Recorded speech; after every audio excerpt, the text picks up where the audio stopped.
Alright guys, we're quite to Formula 1 news. As the days tick down to the Qatar Grand Prix, Jos Verstappen has decided to throw another nuclear bomb into the equation, claiming that there is still drama between both sides of the garage going on at McLaren, while Norris, Piastri and Verstappen all remain in contention for this World Championship with 2 races to go. Is Oscar Piastri, based on these comments and maybe what he feels internally, going to take matters into his own hands? Does that help Max's chances in this big battle at the end of the season? Very much enjoyed your thoughts in the comments. Hit the like button if you enjoy. Subscribe if you're new as always. I greatly appreciate it. We've got a lot to get into today. The first thing is this: James Vowles is going to be driving at the 12 hours of Abu Dhabi after the Abu Dhabi Grand Prix this year in a McLaren. Thought that was kind of out of nowhere, but there's plenty of other things to discuss. It's 2 months today when the 2026 cars will be on track for the first time. That is a closed door test. There will be no live broadcast. There certainly will be journalists talking, cameramen having a look at everything over that few-day period, but you know, we've still got the championship to decide.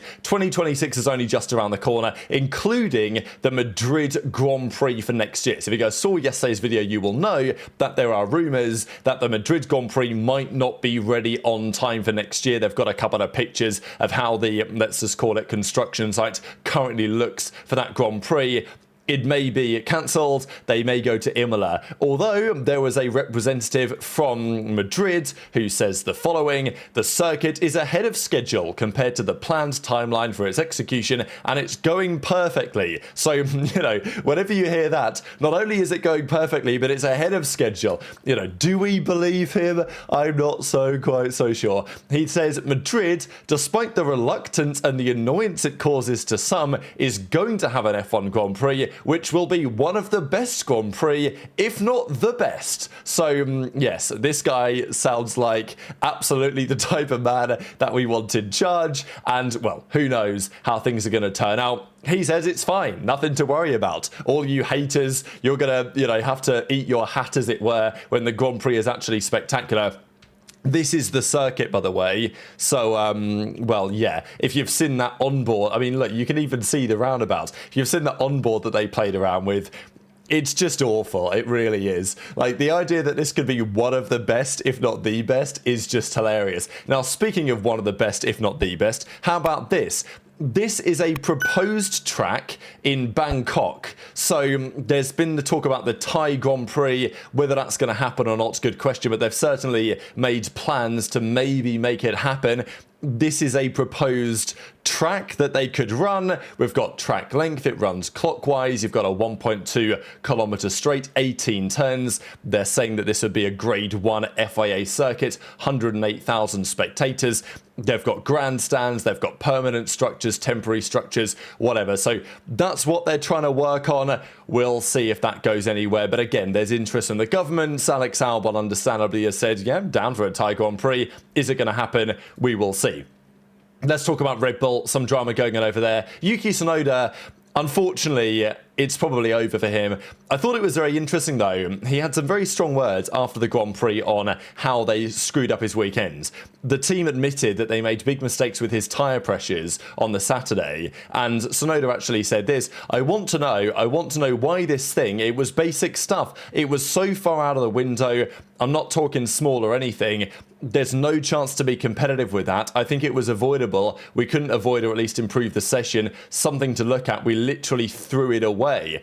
And the team admitted that the same thing had happened. So it's just very confusing why. I mean, Helmut Marko even came out and says, we can only apologise to Yuki.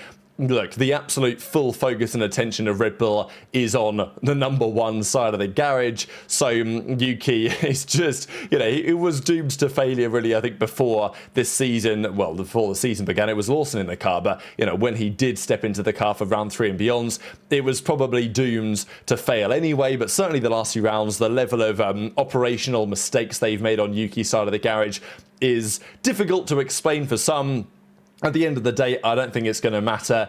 Hadjar's probably getting that seat next season, and if he does, we can only wish him good luck next to Max. But maybe going into it next year with new car, new regulations, all that stuff, it could be better positioned. But there's also an argument to say that you should give Yuki another year, because at least then he will be, for similar reasons, on a better footing when things properly get underway. Give Hadjar another year in the B team, etc., etc. Both logical arguments. I think they'll probably go for the former. That feels like the Red Bull way, but we'll see. Horner, of course, is no longer there. There was this report, actually, from Kevin Garside that Horner was spotted at the Aston Martin factory at Silverstone, which is pretty interesting, on Monday. So, yeah, I don't know. I wasn't there, so I can't verify, but there were reports that Horner was spotted in Silverstone with Aston Martin having a couple of conversations. So that looks like it may well be going somewhere. Couple of other things to mention on 2026, given we discussed it at the start of the video. The race put together this analysis on the difficulty to follow cars, the dirty air, in this current era of regulations. This is what it looked like in 2019. I'll just make this graphic so you guys can actually see it. This is percentage of downforce that remains on the car at either 10 meters in the blue or 20 meters behind the car in front in the red in various seasons. In 2019, if you were following 10 meters behind, you lost basically half your downforce, and it wasn't much better than that a few meters beyond. 2022, as we know, got a lot better early days. You only lost about 5% of your total downforce being 20 meters behind. That was never going to last, and the FIA haven't really tried to stop it, and they've not put together 2023, 2024 and 2025, but you know, if that's an average, these numbers here of 23 to 25, then 25 is probably worse than it was over the last couple of years. So it's got significantly worse. In 2026, they're trying to make that better. They don't have the ambition that 2026 will be quite as good as it was in 22, which is maybe somewhat concerning. But look, dirty air is a massive issue, especially when the car performance nowadays is so close. Overtaking is a serious challenge. And look, whoever leads out of turn 1 in Qatar will be the favourite for the Grand Prix. There is no doubt about that. Another couple of things they need to look at in 2026, possibly the Pirelli tyres. Antonelli deserves huge credit for maintaining those tyres for 48 laps and somehow at the end of the stint putting in some qualifying laps that put a gap to Charles Leclerc and came up with the 4th fastest lap of the entire Grand Prix on 46 lap old tyres, which was wild. As he says, he was talking to the tyres, they went through the grading phase, and he was able to hold on towards the end of the race, which was very impressive. But equally, it's like, well, you know, should that really be possible, right? Should a Pirelli tyre really be able to last that long and still perform so well? That's something I think that's worthy of looking at. Antonelli was also criticised earlier this season for understandable reasons after a very difficult stint, but he came out of F2 last year where he was okay, but didn't look especially impressive. That was also true, for example, of Ollie Behrman. Both of those two, I think looking back on this season, we will say have been especially impressive and absolutely deserved their seat in F1. But there were questions about that last year. And I thought it was interesting to see this today, that Pepe Marti, who was in F2, now he no longer is going forwards, says that it's a strange world down there. I had a pretty awful engine in Imola, Monaco, Barcelona. I got a good engine, and then the next race they took it away from me, and in the one after that they gave it back to me to take it away again 2 races later. So yeah, very interesting to hear this becoming public, that you've got Formula 2 drivers not long out of the sport basically saying that it's a fraudulent championship because they say the cars are equal, but they're really not, and engine differentials are a performance factor. We know this to be true. You know, everyone kind of knows this, but it's kind of an unwritten secret or whatever you want to say. It's interesting to see a driver who wasn't long ago in F2, you know, come out and basically say it immediately. But let's talk about some of the drama going into Qatar. We have 2 more rounds to go. This weekend is also a sprint weekend at the Losail circuit. Ferrari, however, for some reason think they might be back. Maybe this is the weekend where they finally win. Yeah, I don't know about that. But Hamilton was told to calm down by boss Fred Vasseur. Vasseur like, look, Lewis, yeah, I know you're emotional after the disastrous season capped off really by Vegas, but look, believe in the process. Vasseur says, I can understand the reaction from Lewis, but we've got to calm down, be focused for the next 2, because the next 2, we will be back. So, you know, does he actually mean what that implies? Like, as in back to some level of performance? They're going to be good, are they, in Qatar? I don't know. Until I won't believe it until I see it, but Ferrari feel like maybe there's something in their car that might work this weekend.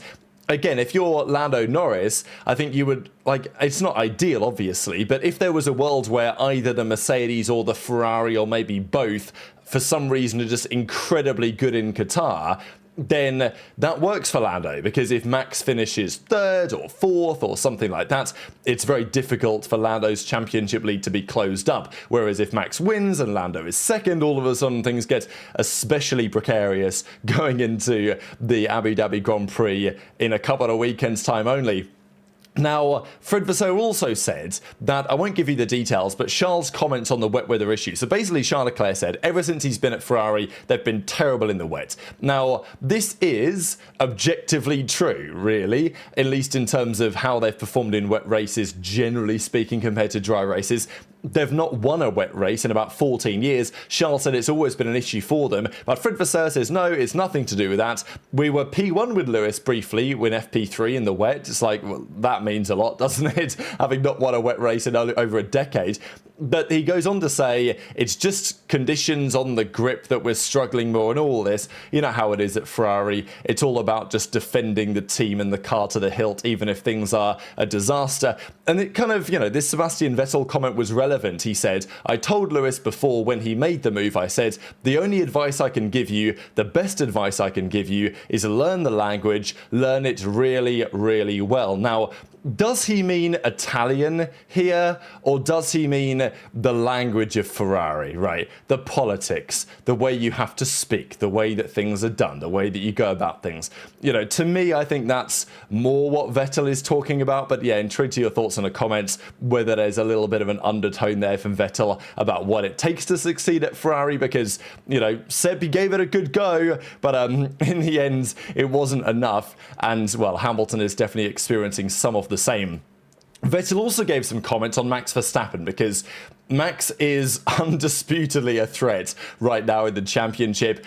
If you send him to Abu Dhabi with a decent opportunity to win and potentially get the championship, especially if he needs to make some sort of risky move happen or whatever, Max is the man for the job. And in terms of maximizing the package, there's no doubt that he's got what it takes to do that as well. Vettel even says, I think Max is getting even better. That's the scary thing. He's still willing to learn. He's working hard. He's still hungry. That's what makes him so strong. I think his rival, certainly Lando, has also improved throughout the season, but it will be a serious test of his mental resilience after what happened back in Vegas when, he probably was not far off believing that championship was won and done and dusted.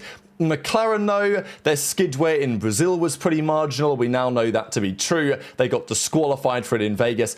They're not going to be able to be as aggressive in Qatar, right? They are going to probably have to take a performance hit to a degree, at least so that they can score some points on the weekends. But still, Max will be absolutely loving the sound of that.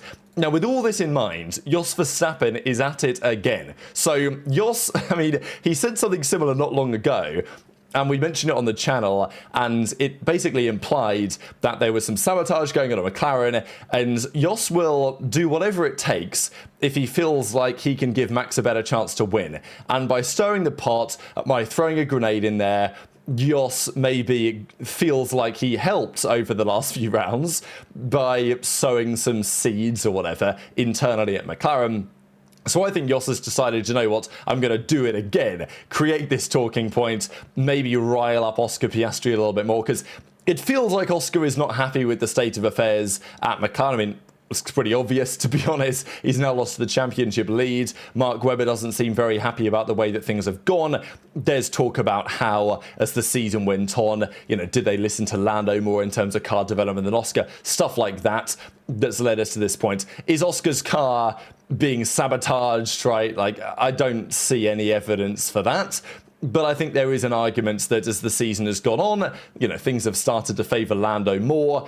Does that mean that the team have deliberately done so? Is that purely they've sought a bit more performance and Lando's now dealing with it better, right? As, more accomplished driver anyway in his career at this point compared to Oscar. There's a couple of ways to look at it. But Jos says you can see a clear difference between both McLarens on the track, how they go through the corners. One slides, the other doesn't, and that raises questions as well. So this is all very interesting. And obviously Jos knows exactly what he's doing here, trying to stir the pot to some degree. Now, look, do you believe this? Is this actually true? Can you see a clear difference on the way that the cars go through the corners, that Oscar slides and Lando doesn't? Now, maybe you can, right? I'm not a racing driver, so maybe Jos has more tuned eyes than I do. Now, there's also worth mentioning that they're still running different suspension concepts. Earlier in the season, they had a couple of different variations. Oscar kept the older version. Lando went to the newer version. We're talking a long time ago now, like round 4, round 5, very early in the season. And it felt like Lando preferred the newer design, Oscar preferred the older one. McLaren say there's really no performance in it, it's purely preference. And Oscar won plenty of Grand Prix on the older version. But there is an argument to say that maybe as time has gone on, the newer version actually is a bit superior. Maybe it does provide better performance on the front axle. I don't know. So maybe that could contribute to something like this because, you know, all I'm trying to say is that the cars are different. They're not identical because they've got that slight tweak in suspension. So that's the only difference we understand between the two cars. But also, the drivers have their own setup preferences regardless, right? So there's also that. And, I mean, it's also worth noting that famous video of Alonso driving around Abu Dhabi in the 2014 Ferrari, and people are like, oh, wow, the car understeers and oversteers. It's like, well, yes, if you drive it, if you mash the throttle when you're going through a corner, yes, you're going to induce some oversteer and potentially understeer at the following corner as well. So it's...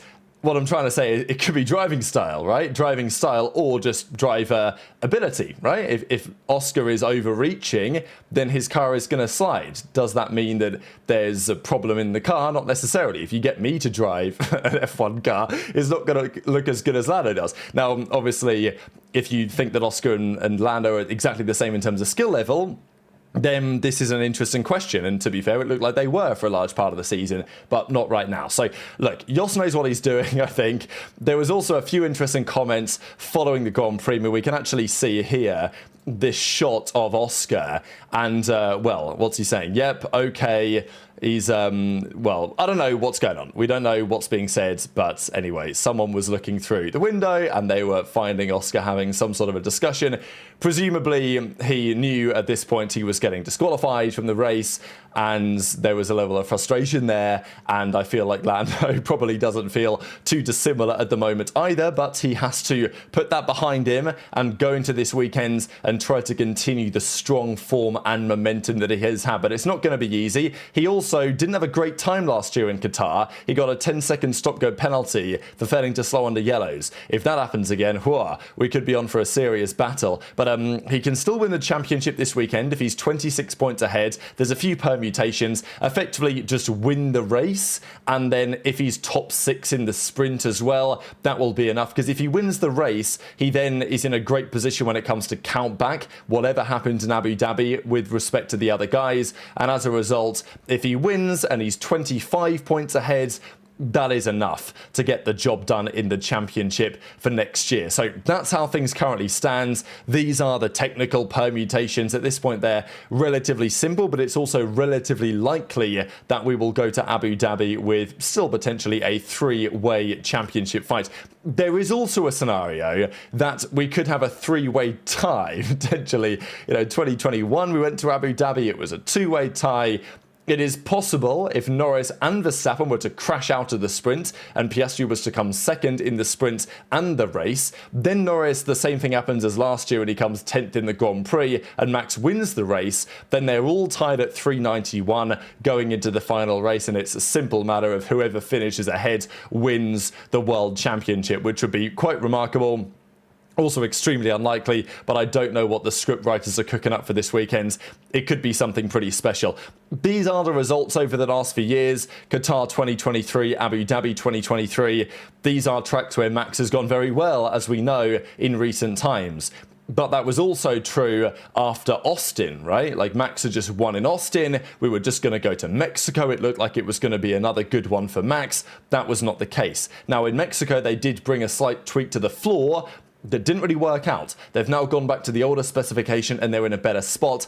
I expect Red Bull to be strong in Qatar. Abu Dhabi, I think, you know, there are questions, I think, about their performance there. So, again, in the same way that Max needed to win in Vegas, obviously he needs to win in Qatar. But I think that, you know, this is the chance really for him to do it. And Abu Dhabi, I'm not sure the Red Bull will be quite as good there.